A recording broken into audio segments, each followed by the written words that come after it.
Hi students, welcome to my YouTube channel money sir classes. ఈ వీడియోలో మార్చి 8వ తారీఖు సంబంధించినటువంటి కరెంట్ అఫైర్స్ అయితే డిస్కస్ చేద్దాం. చాలామంది కూడా పాత స్టూడెంట్స్ ఫిబ్రవరి పీడిఎఫ్ అని అడుగుతున్నారు. ఎస్, ఫిబ్రవరి మంత్ పీడిఎఫ్ అయితే కంప్లీట్ అయిపోయినాయి. అదోనా మళ్ళీ చెప్తున్నాను చూడండి, ఫిబ్రవరి మంత్ అయితే మొత్తం పీడిఎఫ్ కంప్లీట్ అయిపోయినాయి. వీడియోస్ అయితే పెండింగ్ ఉన్నాయిలే, కానీ దాంట్లో మనకి పీడిఎఫ్ అయితే పూర్తిగా కంప్లీట్ అయిపోయింది అనమాట. ఓకే, ఒకవేళ ఎవరికైనా ఫిబ్రవరి మంత్ కరెంట్ అఫైర్స్ కావాలి అనుకుంటే చూడండి, ఇక్కడ రాసిన అంటే పాత వాళ్ళకి తెలుసులే, కానీ కొత్త వాళ్ళకి చాలామంది మేబీ తెలియకపోవచ్చు. అందుకనే చెప్తున్నా 9951114455 అనేది నా నెంబర్ అనమాట. సో ఎవరికైనా ఫిబ్రవరి మంత్ కావాలి అనుకుంటే చూడండి, పర్ మంత్ 20 రూపీస్ అనమాట కరెంట్ అఫైర్స్ మన దగ్గర. ఈ ఫిబ్రవరి నెలలో ఆల్మోస్ట్ 66 పేజెస్ అనుకుంటా వచ్చినాయి. నేనే ఓన్గా రాసి ఇలా ఎలా అయితే ఉందో ఇలాగే టైప్ చేసి ఇచ్చాను. 66 పేజెస్ ఉందన్నమాట. కేవలం 20 రూపీస్కి మాత్రమే నేను ఇచ్చేస్తున్నాను. సో మీకు ఎవరికైనా పీడిఎఫ్ కావాలనుకుంటే 20 రూపీస్ పే చేయండి ఈ నెంబర్కి. దాన్ని స్క్రీన్ షాట్ తీసి ఇదే నెంబర్కి పంపించండి. ఓకే, నేను చూడంగానే మీకైతే పంపిస్తాను. మన దగ్గర చూడండి, అంతకుముందు డిసెంబర్ కానీ అదవుతుందా, మన దగ్గర అంతకుముందు డిసెంబర్ మంత్ కానీ, నెక్స్ట్ జనవరి మంత్, అదేవిధంగా ఫిబ్రవరి మంత్, ఈ 3 నెలల పీడిఎఫ్లు అయితే ఉన్నాయి.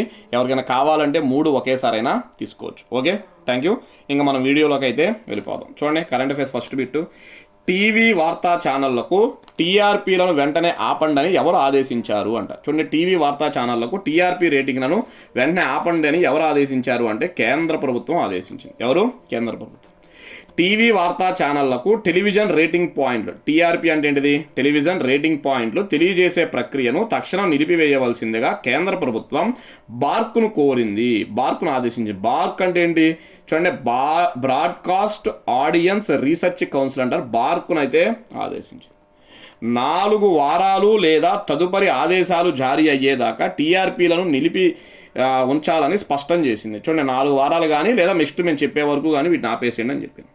టీఆర్పీల కోసం కొన్ని వార్తా ఛానల్లో ప్రస్తుతం పశ్చిమాసియాలో సాగుతున్న యుద్ధానికి సంబంధించి అత్యుత్సాహంతో ఊహాజనిత సంచలన కథనాలు వెలువరిస్తడంతో ప్రభుత్వం ఆదేశాలు జారీ చేసింది. చూడండి, అక్కడ జరుగుతుందో ఒకటి, టీవీ ఛానల్స్ చెప్తుందో ఒకటి. టీఆర్పీ రేటింగ్స్, అక్కడ వాళ్ళు ఇరుక్కుపోయారు, ఇక్కడ వీళ్ళు ఉన్నారు, గజిబిజ్ చేసేస్తున్నారు అనమాట. అందుకనే టీఆర్పీల కోసమే కదా ఈ స్ట్రెంత్ అంతా. అందుకని అసలు టీఆర్పీలను ఆపేయండి అని చెప్పి అయితే చెప్పారనమాట. ఓకే, నెక్స్ట్ రెండో బిట్ చూడండి. హురూన్ నివేదిక ప్రకారం ప్రపంచ కుబేరుడిగా ఎవరు నిలిచారు? హురూన్ నివేదిక ప్రకారం ఎలన్ మస్క్. చూడండి, మనకి ఎక్కువగా హురూన్ ఒకటి, ఫోర్బ్స్ అని ఒకటి ఉంటుంది. ఈ 2 నివేదికలు ఇస్తుంటాయి. హురూన్ నివేదిక ప్రకారం ప్రపంచ కుబేరుడు ఎవరు అంటే Elon Musk. Hurun India global rich list 2026 పేరుతో ఒక నివేదిక బయటకు వచ్చింది. ప్రపంచ కుబేరుల జాబితాలో భారతదేశం 3వ స్థానంలో ఉంది. చరిత్రలో తొలిసారిగా $1 బిలియన్, $9,100 కోట్లు అనమాట. $1 బిలియన్ అంటే 9,100 కోట్లకు మించి సంపద కలిగిన వారి సంఖ్య 4,020కి చేరింది. చూడండి, 4,000 పైన ఉన్నారంట. 4,000 మంది పైన ప్రపంచంలో $1 బిలియన్ ఆస్తి గల వాళ్ళు ఉన్నారంట. ఇందులో భారతీయులు 308 మంది ఉన్నారు. చూడండి, మన వాళ్ళు ఎంతమంది ఉన్నారు? 300. టెస్లా అధినేత ఎలన్ మస్క్ ప్రపంచంలో అగ్రగామి కుబేరుడుగా 5వసారి కొనసాగుతున్నాడు. చూడండి, గత 5 ఏళ్ల నుంచి ఈయనే ఫస్ట్ ప్లేస్లో ఉన్నాడు. రిలయన్స్ ఇండస్ట్రీస్ అధినేత ముఖేష్ అంబానీ సంపద 9% వృద్ధితో 9.8 లక్షల కోట్లకు చేరింది. తద్వారా దేశంలోనే కాకుండా ఆసియా ఖండంలో కూడా అగ్రగామి కుబేరుడుగా తన స్థానాన్ని నిలబెట్టుకున్నాడు. భారతదేశంలో కుబేరుడు ఎవరు? మనకి ముఖేష్ అంబానీ. ఆసియా ఖండంలో కూడా ఈయనమాట. ఓకే, నెక్స్ట్ దాని తర్వాత మూడో బిట్టు. ఈ ఏడాది ఎన్నవ ఆస్కార్ అవార్డుల వేడుక జరగనుంది అంటే 98వది జరగనుంది. ఓకే, ఆస్కార్ అవార్డులకు గల మరి ఒక పేరేంటి? Academy awards. మొదటి ఆస్కార్ వేడుక 1929 మే 16 జరిగింది. చూడండి, ఫస్ట్ ఆస్కార్ వేడుక 1929లో జరిగింది. అమెరికాలోని కాలిఫోర్నియాలోని లాస్ ఏంజల్స్లో డాల్బీ థియేటర్లో, ఏంటిది? డాల్బీ థియేటర్ అనమాట. డాల్బీ థియేటర్లో జరుగుతుంది. ఎక్కడ జరుగుతాయి? అమెరికా. ఏ రాష్ట్రం? కాలిఫోర్నియా. కాలిఫోర్నియాలో ఏ నగరం? లాస్ ఏంజల్స్లో ఎక్కడ? డాల్బీ థియేటర్ అనమాట. ఈ నెల 16న జరగనున్న ఆస్కార్ అవార్డుల ప్రధాన ఉత్సవంలో ప్రియాంక చోప్రా అధికారికంగా ప్రజెంటర్లలో ఒకరిగా వ్యవహరించనున్నారు. చూడండి, ప్రియాంక చోప్రా గారు ఈ ప్రజెంటర్స్ అని ఉంటారు, వాళ్ళలో ఒకరిగా చేయబోతున్నారు. ఆస్కార్ బరిలో స్పిన్నర్స్ చిత్రం పేరు స్పిన్నర్స్ చిత్రం 16 నామినేషన్లతో అగ్రస్థానంలో ఉంది. మేబీ ఈసారి ఎక్కువ అవార్డ్స్ ఈ స్పిన్నర్ అనే దానికే రాబోతున్నాయి అన్నమాట. ఓకే, నెక్స్ట్ దాని తర్వాత చూడండి 4, 16 ఏళ్లలోపు పిల్లలకు సోషల్ మీడియా నిషేధించి వార్తల్లో నిలిచిన దేశం ఏది అంటే ఇండోనేషియా. ఏంటిది? ఇండోనేషియా. ఇండోనేషియా ప్రభుత్వం కీలక నిర్ణయం తీసుకుంది. 16 ఏళ్లలోపు పిల్లలు సోషల్ మీడియా ఉపయోగించకుండా కొత్త నిబంధనలు తీసుకొచ్చినట్టు తెలిపింది. కొత్త నిబంధనలు ఈ నెల 28 నుంచి, గుర్తుపెట్టుకోండి, మార్చి 28 నుంచి దశల వారీగా అమల్లోకి రానున్నట్లు తెలిపారు. YouTube, Facebook, Instagram, TikTok, X, Roblox వంటి హై రిస్క్ ప్లాట్ఫామ్లను రద్దు చేస్తున్నట్లు ప్రకటించారు. ఇండోనేషియా అంట 16 ఏళ్లలోపు వయసు వారికి ఏంటిది ఇదైతే ప్రకటించారు. సోషల్ మీడియా నిషేధాన్ని అయితే ప్రకటించారు. ఓకే, నెక్స్ట్ 5వ బిట్ చూడండి. ఓకే, 2వ లేదా 3వ బిడ్డను కనే జంటలకు 2వ లేదా 3వ బిడ్డ కనే జంటలకు 25,000 ఆర్థిక ప్రోత్సాహాన్ని ఏ రాష్ట్ర ప్రభుత్వం ప్రకటించింది అంటే ఆంధ్రప్రదేశ్ రాష్ట్ర ప్రభుత్వం. ఆంధ్రప్రదేశ్ రాష్ట్రంలో సంతానోత్పత్తి రేటు తగ్గుదల మరియు వృద్ధాప్య జనాభా ఆందోళనను ఎదుర్కొంటున్న ఆంధ్రప్రదేశ్ ఈ తాజా విషయాన్ని ప్రకటించింది. చూడండి, ఆంధ్రప్రదేశ్లో అంటే సంతానోత్పత్తి తక్కువ ఉంది, ఒకళ్ళు చాలు ఆపేసుకుంటున్నారు, ప్లస్ వృద్ధాప్య జనాభా ఎక్కువైపోయారు. రాష్ట్రంలో దాదాపు 58% కుటుంబాలకి ఒకే బిడ్డ ఉన్నట్లు ముఖ్యమంత్రి చంద్రబాబు నాయుడు తెలిపారు. చూడండి, 58% కుటుంబాలకి ఒక్క బిడ్డే ఉన్నారంట.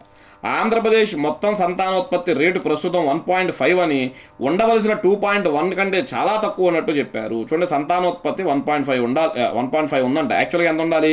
2.1 ఉండాలి, అంటే చాలా తక్కువ అయితే ఉందంట, గుర్తుపెట్టుకోండి. ఓకే, నెక్స్ట్ దాని తర్వాత చూడండి 6, అంతర్జాతీయ మహిళా దినోత్సవం ఏ రోజున అంటే మార్చి 8. ఎప్పుడు? మార్చి 8.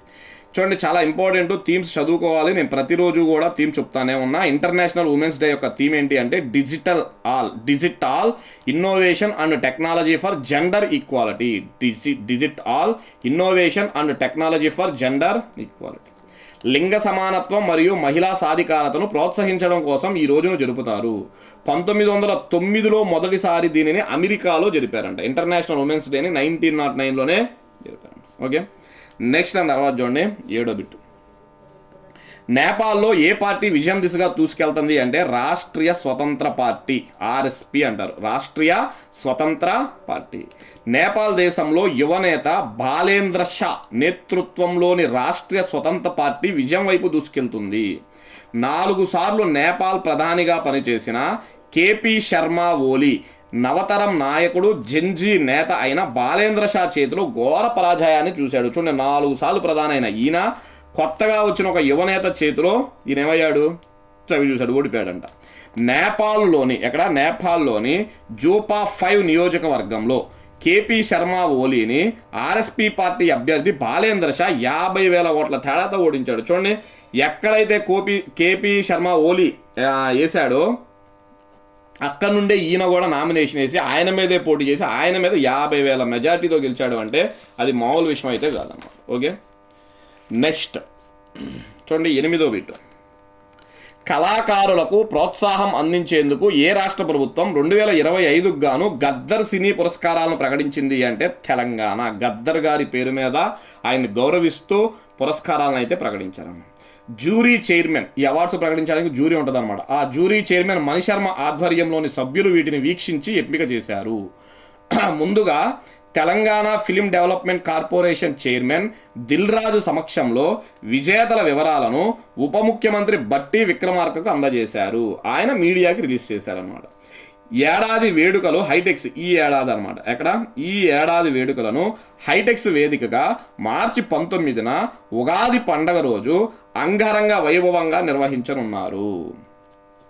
2025 సంవత్సరానికి ఎన్టీఆర్ జాతీయ సినీ పురస్కారాన్ని, గుర్తుపెట్టుకోండి, ఇంపార్టెంట్, ఏపీపీఎస్సీ లేదా టీజీపీఎస్సీ వాళ్ళకి ఇంపార్టెంట్. ఎన్టీఆర్ జాతీయ సినీ పురస్కారాన్ని అగ్రనటుడు చిరంజీవికి ప్రకటించారు. పైడి జయరాజ్ అవార్డును ప్రముఖ నటుడు కమల్ హాసన్కు ప్రకటించారు. బిఎన్ రెడ్డి ఫిలిం పురస్కారాన్ని సంగీతం శ్రీనివాసరావుకు ప్రకటించారు. చూడండి, పైడి జయరాజ్ అవార్డు అయితే కమల్ హాసన్, ఎన్టీఆర్ జాతీయ సినీ పురస్కారం అయితే చిరంజీవి, బిఎన్ రెడ్డి ఫిలిం పురస్కారం అయితే సంగీతం శ్రీనివాస్. నాగిరెడ్డి చక్రపాణి అవార్డును నిర్మాత అశ్వినీ దత్తుకు ప్రకటించారు. అశ్వినీ దత్తుకి ప్రకటించారు. టిఎల్ కాంతారావు ఫిలిం అవార్డును ఆర్ నారాయణమూర్తికి ప్రదానం చేయనున్నారు. టిఎల్ కాంతారావు ఫిలిం అవార్డును ఆర్ నారాయణమూర్తి. సి నారాయణ రెడ్డి ఫిలిం అవార్డును సుద్దాల అశోక్ తేజాకు అందివ్వనున్నారు. రఘుపతి వెంకయ్య ఫిలిం అవార్డుకు రమేష్ ప్రసాద్ను ఎంపిక చేశారు. ఈసారి కొత్తగా ప్రవేశపెట్టిన అక్కినేని నాగేశ్వరరావు ఫిలిం అవార్డుకు నటి జయసుధాను ఎంపిక చేశారు. చూడండి, ఎన్టీఆర్ అవార్డు అయితే చిరంజీవి, అక్కినేని నాగేశ్వరరావు అవార్డు అయితే జయసుధ. నెక్స్ట్ ఇంకా కొన్ని చాలా పేర్లు ఉన్నాయి అనమాట, నేను టైప్ చేయకుండా ఆ పేపర్లో వచ్చినాయి అనమాట. ఏ పేపర్లో అయితే వచ్చినాయో దాన్ని స్క్రీన్ షాట్ కొట్టేసి ఇక్కడ ఇచ్చేసాను అనమాట, ఈజీగా ఉంటుంది మీకు అర్థం అవడం కోసం. స్పెషల్ జ్యూరీ అవార్డు చూడండి ఎవరికి వచ్చింది అంటే శ్రీరాజ్ రాచకొండ అంట, ఆయన పేరు శ్రీరాజ్ రాచకొండ, దర్శకుడు అంట. 23 ఫిలిం అనేది తీశాడంట. సినిమా పేరేంటిది? 23 ఫిలిం అంట. దానికి గాను స్పెషల్ జ్యూరీ అవార్డు వచ్చింది. ఈ స్పెషల్ జ్యూరీ అవార్డు ఇంకోళ్ళకి ఎవరికి వచ్చిందంటే చైతు జొన్నలగొడ్డ నటుడు రాజు వెడ్స్ రాంబాయ్. రాజు వెడ్స్ రాంబాయ్లో ఆ రాంబాయ్ యొక్క తండ్రి క్యారెక్టర్ వేస్తాడు. ఆయన సిద్ధు జొన్నలగడ్డ యొక్క బ్రదర్ అనమాట, చైతు జొన్నలగడ్డ, ఆయనకు వచ్చింది. నెక్స్ట్ రోషన్ మేకా చూడండి, రోషన్ శ్రీకాంత్ ఉన్నాడు కదా, హీరో శ్రీకాంత్ వాళ్ళ కొడుకు రోషన్ అనమాట, నటుడు, ఛాంపియన్ సినిమాకు వచ్చింది. నెక్స్ట్ అనంతిక సునీల్ కుమార్, నటి 8 వసంతాలు, సినిమా పేరు 8 వసంతాలు, అనంతిక సునీల్ కుమార్ అంటారు. ఆమెకైతే స్పెషల్ జ్యూరీ అవార్డ్స్ వచ్చినాయి అన్నమాట. ఓకే, నెక్స్ట్ దాని తర్వాత ఇంకా చూడండి విజేతల వివరాలు. నేనేమి ఇక్కడ ఎక్స్ప్లెనేషన్ ఇవ్వట్లేదులే కానీ చాలా ఉన్నాయి, సింపుల్గా చెప్తాను చూడండి. మీరు తర్వాత కావాలంటే పాస్ చేసుకొని అయితే రాసుకోండి, అదొద్దా పాస్ చేసుకొని రాసుకోండి. ఉత్తమ చిత్రం రాజు వెడ్స్ రాంబాయ్, ఉత్తమ ద్వితీయ చిత్రం దండోరా, ఉత్తమ తృతీయ చిత్రం the great pre wedding show, ఉత్తమ జాతీయ సమగ్రతా చిత్రం తండేల్, ఉత్తమ పర్యావరణ చిత్రం ఇగ్వా, ఉత్తమ వినోదాత్మక చిత్రం సంక్రాంతికి వస్తున్నాం, ఉత్తమ సామాజిక సందేశాత్మక చిత్రం కోర్టు, ఉత్తమ ఫీచర్ ఫిలిం డెబ్యూ అనమాట లిటిల్ హార్ట్స్, ఉత్తమ స్పెషల్ ఎఫెక్ట్స్ చిత్రం మిరాయ్, ఉత్తమ బాలల చిత్రం అనగనగా, ఉత్తమ నటుడు నాగ చైతన్య తండేల్, ఉత్తమ నటి రష్మిక ది గర్ల్ ఫ్రెండ్ అంట, Rashmika the girl friend. Next ఉత్తమ దర్శకుడు సాయిలు కాంపాటి అంటారు, రాజు వెడ్స్ రాంబాయ్. ఉత్తమ సహాయ నటుడు శివాజీ దండోరా, ఉత్తమ సహాయ నటి భూమిక యుఫోరియా, ఉత్తమ సంగీత దర్శకుడు మార్క్ కే రాబిన్ దండోరా, ఉత్తమ గాయకుడు అనురాగ్ కులకర్ణి రాజు వెడ్స్ రాంబాయిలోని రాంబాయి నీ మీద నాకు మనసాయనే అనే పాటకు గాను ఉత్తమ గాయకుడు అవార్డు అయితే వచ్చింది. ఓకే, ఉత్తమ గాయని సాహితి కన్నప్పలోని సగమై చేరి అని ఒక పాట ఉంటుంది, దానికి ఉత్తమ గాయని. ఉత్తమ హాస్య నటుడు కృష్ణతేజరెడ్డి జిగ్రీస్ అనే సినిమాకి వచ్చింది. ఉత్తమ బాలనటుడు master Rohan the great pre wedding show award సినిమాకి అయితే వచ్చింది. నెక్స్ట్ ఉత్తమ కథా రచయిత గుణశేఖర్ యుఫోరియా, ఉత్తమ స్క్రీన్ ప్లే అనిల్ రావిపూడి సంక్రాంతికి వస్తున్నాం, ఉత్తమ గేయ రచయిత నందకిషోర్ కుబేరా, ఉత్తమ సినిమాటోగ్రఫీ కార్తిక్ ఘట్టమనేని మిరాయ్. నెక్స్ట్ ఉత్తమ ఎడిటర్ శ్రీకర్ ప్రసాద్ మిరాయ్, ఉత్తమ ఆడియోగ్రాఫర్ ఎంఆర్ రాధాకృష్ణన్ కిష్కిందపురి అనే సినిమాకి వచ్చింది. ఉత్తమ కొరియోగ్రాఫర్ ఆటా సందీప్ ఛాంపియన్ సినిమాలోని గిరగిరా అనే పాటకు వచ్చింది, ఆటా సందీప్కి ఛాంపియన్ సినిమాలోని గిరగిరా పాటకు వచ్చింది. ఉత్తమ action choreographer Peter Hein Champion సినిమాకి వచ్చింది. ఉత్తమ ఆర్ట్ డైరెక్టర్ తోట తరణి ఛాంపియన్ సినిమాకి వచ్చింది. ఉత్తమ makeup artist Y Govindaraju Akhanda 2కి వచ్చింది. ఉత్తమ costume designer Chandrakanth Sonawane Ajay Kumar Nambala champion సినిమాకి వచ్చినాయి అన్నమాట. ఇవన్నీ కూడా అవార్డ్స్ కొంచెం ఈ తెలంగాణ వాటికి సంబంధించి ప్రిపేర్ అయ్యే వాళ్ళకి మాత్రం చాలా ఇంపార్టెంట్. ఉత్తమ డాక్యుమెంటరీ చిత్రం చూడండి యూనిటీ అంట, ఏంటిది unity the man of social justice అంట, చరణ్ దాస్ శ్రీకాంత్. ద్వితీయ ఉత్తమ documentary the first action hero Paidi Jayaraj Prasthanam Ponnam Ravichandra garu తీశారు. తృతీయ ఉత్తమ documentary Maha Manish doctor AS Rao Balabrahmachari Pusapati. Okay, next ఉత్తమ లఘు చిత్రం వనజీవి రామయ్య బోసం రవీంద్రనాథ్ తీశాడు. ద్వితీయ ఉత్తమ లఘు చిత్రం మౌనమే నీ భాష రాఘవేంద్ర వర్మ ఇందుకూరి విశ్వాస్ హన్నుకర్ గారు తీశారు. తృతీయ ఉత్తమ లఘు చిత్రం సైబర్ స్లేవరీ కె నీలిమా గారు తీశారు. డిప్లొమా ఆఫ్ మెరిట్ తల్లిదండ్రుల ఆత్మగౌరవం కనబర్తే హనుమండ్లు. తెలుగు సినిమాపై ఉత్తమ పుస్తకం శూన్యం నుంచి శిఖరాగ్రాలకు ప్రభువనైనా రాశాడు.